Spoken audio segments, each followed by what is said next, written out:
अब ईरान और पाकिस्तान के बीच में ताल्लुकात हो गए हैं खराब और डाल रहे हैं बंबू, लेकिन ज्यादा बंबू किसको पड़ने वाला है वो है पाकिस्तान को। हमारे बदतरीन दुश्मन दो हैं, सिर्फ एक भारत है और दूसरा इसराइल है, जो डिक्लेयर्ड एनिमीज हैं हमारे, जिन्होंने हमारे साथ हमेशा जंग की है, पाकिस्तान को तबाह करने की कोशिश की है, हमें नुकसान पहुंचाया है और पाकिस्तान हर वक्त इनके साथ हालत जंग में है पिछले 75 साल से। पाकिस्तान फंस चुका है, चूहा होता है ना, एक चूहा है पाकिस्तान की सेना।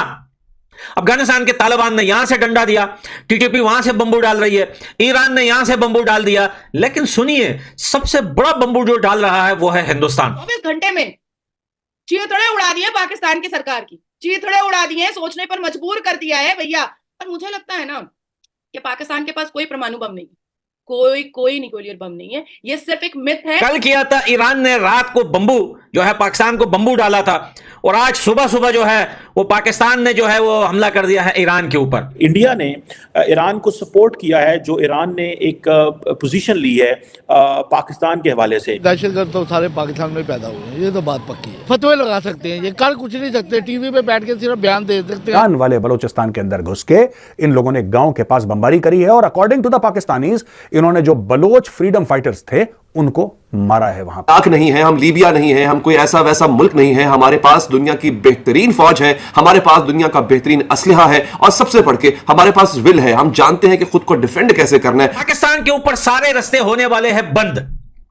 अफगानिस्तान की तरफ से पूरी एक रेड लाइन खींच ली गई है तालिबान की तरफ से कि अब पाकिस्तान का कुछ भी अफगानिस्तान के रास्ते से ताजिकिस्तान, उज्बेकिस्तान, तुर्कमेनिस्तान, तुर्की, ईरान यहां नहीं जाए। F-16 उड़ाए जा रहे हैं। देखिए वो एक फिर बात ये भी आती है ना बीच में कि सवाल ये बनता है कि पेट्रोल के पैसे तो है नहीं, तो F-16 कैसे उड़ाए जा रहे थे, तो उसके अंदर पानी भर के उड़ा रहे थे आप। इंडिया अगर ईरान के थ्रू अगर कर सकता तो वो खुद भी तो अटैक करवा सकता था ना भाई, उसके पास इतनी पावर है। वैसे तो खैर जो इकोनॉमी की सिचुएशन है, जो पासपोर्ट की सूरत हाल है, वो उन्हीं उसमें लिस्ट में जो है नाम आ रहा है बॉटम पर, वो नहीं है। लेकिन ये बात अपनी जगह पर है कि अगर ईरान ने वहां पर हमले किए हैं, जाहिर है कि पाकिस्तान पे अगर हमला होता है तो कहा जाएगा कि ये तो भाई ये क्या है, ये तो नाक कटवा दिया। जय हिंद दोस्तों। तो दोस्तों आपने देखा कि कल किस तरह से ईरान ने पाकिस्तान के ऊपर हमला कर दिया। उसके बाद पाकिस्तान वाले इसके रिप्लाई के लिए आज सुबह ईरान के ऊपर हमला किए हैं, जिसमें दोनों की ओर से मारे जाने की खबर है। वहीं आपको बता दें कि अफगानिस्तान वाले यानी जो अफगानिस्तान में तालिबान सरकार है अब पाकिस्तान के ऊपर कूद गई है और पाकिस्तान के लिए जो रास्ते खुले हुए थे अफगानिस्तान के थ्रू और मतलब इंपोर्ट एक्सपोर्ट के लिए, अब वो तालिबान पूरी तरीके से उसको बंद कर रही है, जिससे पाकिस्तान तिलमिला गया है और परेशान हो गया है, क्योंकि अब उसका इंपोर्ट और एक्सपोर्ट पूरी तरीके से बंद होने वाला है। कल किया था ईरान ने रात को बंबू जो है पाकिस्तान को बंबू डाला था और आज सुबह जो है वो पाकिस्तान ने जो है वो हमला कर दिया है ईरान के ऊपर। और इनके आर्मी चीफ बता रहे हैं कि हमने वहां पर बहुत सारे दहशतगर्दों को कर दिया है ढेर।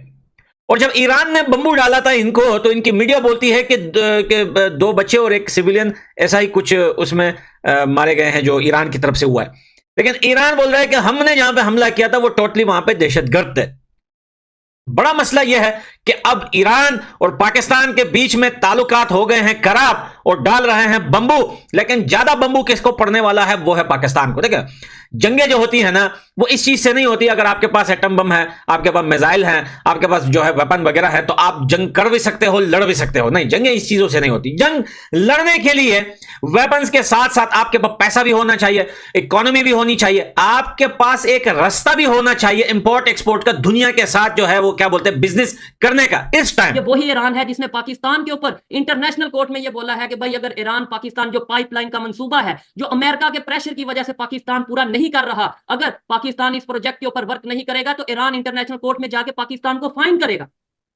ये वही ईरान है जिसके बारे में आज हम बात करेंगे कि एक साइड पे हम कहते हैं इंडिया के मुसलमानों पे जुल्म है, आज इंडिया के मुसलमान क्या देखते हैं, क्या सोचते हैं ईरान और पाकिस्तान के इस मामले के ऊपर, ईरान पाकिस्तान और अफगानिस्तान के इस मामले के ऊपर। नाजिया जी क्या कहना चाहेंगी? मुसलमान ने मुसलमान को मार दिया तो अब तो हमारे पास मौका भी नहीं कि हम कह सकें कि ओहो ये तो यहूदियों की साजिश, ये तो हिंदुओं की साजिश। अब ईरान की होश और नींद उड़ी है कि भाई अब सोना नहीं है, अब जागना है, अब जागना है। और किसको मारा है?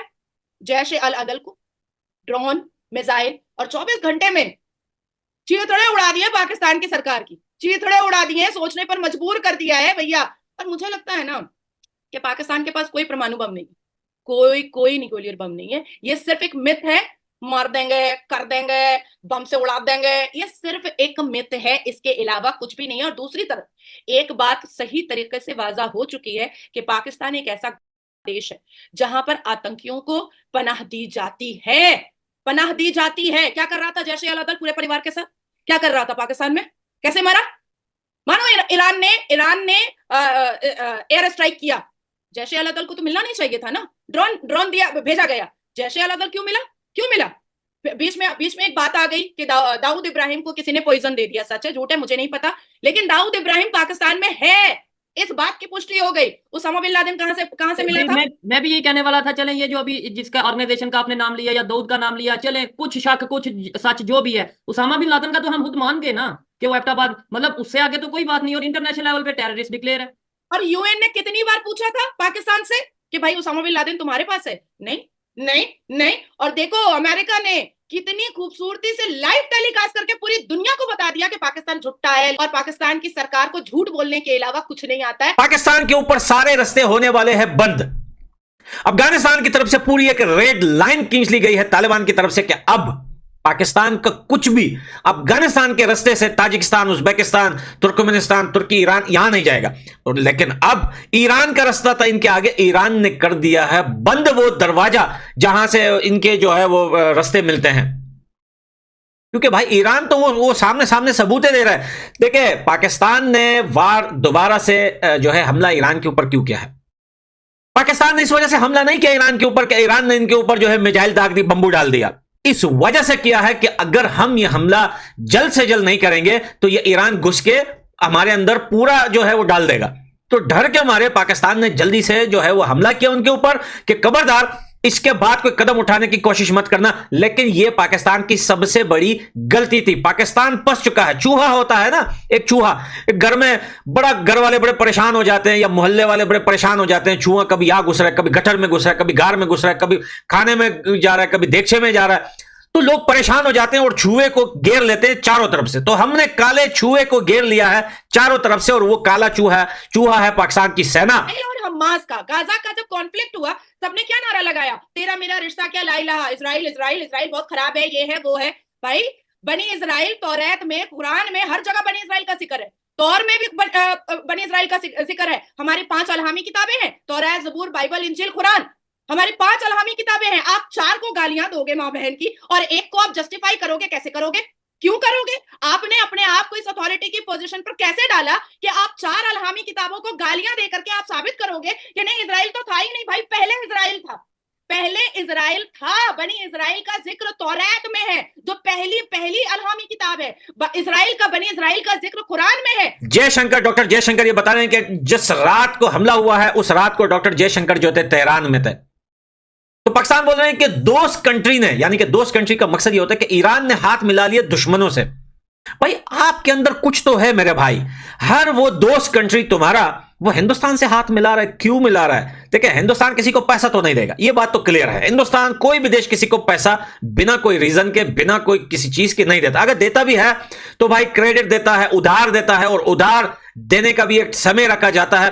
फ्री में कोई किसी देश को पैसा नहीं देता। दुनिया में एक ही देश है जिसे फ्री का पैसा मिलता है, वो खुद वही मोटा खाला छुआ पाकिस्तान है, जिसे अमेरिका और लंदन की तरफ से पैसा मिलता है। भाई यहां पे घुस के कार्रवाई कर, वहां पे घुस के कार्रवाई कर। अब ये चूहा पकड़ा गया है। जैसा कि आपने वीडियो में देखा कि किस तरह से पाकिस्तानी मीडिया में बातें चल रही है कि ईरान ने हमारे ऊपर हमला किया है तो हम भी ईरान के ऊपर हमला करके बदला पूरा कर लिया। लेकिन आपको बता दें कि पाकिस्तान का एक लाल टोपी जिसने कहा है कि हमारा मतलब दुश्मनों में से एक और दुश्मन बढ़ गया है जो ईरान है। और आपको बता दें कि ये पाकिस्तान वाले कहते हैं जो भी मुस्लिम कंट्री है उसको अपना भाई मानते हैं। लेकिन जिस तरह से आज ईरान ने इन पाकिस्तानियों को मतलब धूल चटाई है और इनके ऊपर आक्रमण की है, पूरी तरीके से इनकी मतलब जो पाकिस्तान के जो बातें करते हैं कि हमारे मुस्लिम भाई हैं वो पूरी तरीके से एक्सपोज हो गए हैं। और आपको बता दें कि जिस तरह से अफगानिस्तान ने मतलब अफगानिस्तान में जो तालिबान सरकार है इन पाकिस्तानियों के ऊपर दोहरा आक्रमण किया है, पूरी तरीके से पाकिस्तानी गवर्नमेंट हिल गई है। क्योंकि अब जो तालिबान सरकार है जो मतलब अफगानिस्तान और पाकिस्तान के थ्रू इंपोर्ट एक्सपोर्ट हो रही थी, अब वो पूरी तरीके से बैन लगा दिया है। और ईरान से तो पहले से ही हमलाएं हालात खराब है, इस वजह से ईरान से भी इनकी इंपोर्ट एक्सपोर्ट बंद है, अफगानिस्तान से भी बंद है और भारत से तो पहले से ही बंद था। अब इन पाकिस्तानियों को पूरी तरीके से बैकफुट पर आ गए हैं, क्योंकि जिस तरह से अपने देश में आतंकवादियों को पनाह देते हैं इसको पूरी दुनिया जानती है।